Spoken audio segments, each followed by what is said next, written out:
Effectivement, ce budget supplémentaire, avec seulement 0,5% donc, du BP 2018, reste très limité en volume, cela vient d'être dit.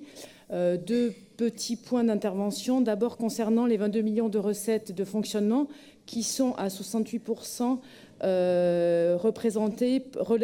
qui pour 68% relèvent de la formation professionnelle.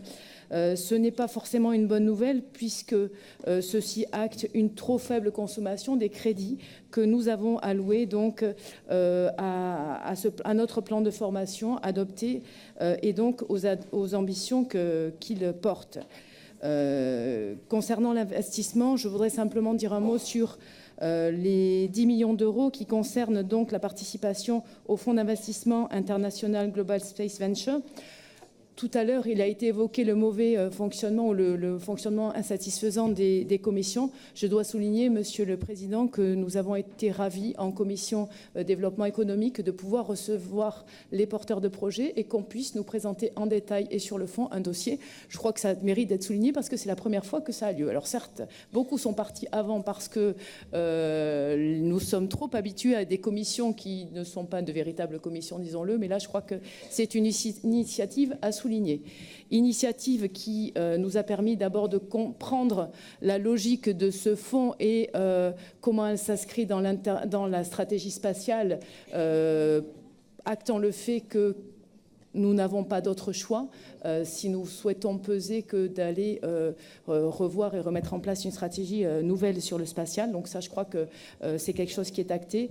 En revanche, des questions ont été posées et je me suis notamment permis d'interroger sur le retour d'investissement que nous pouvons attendre de ce fonds président qui, rappelons-le, sera basé à la fois aux USA et en Europe avec un siège au Luxembourg.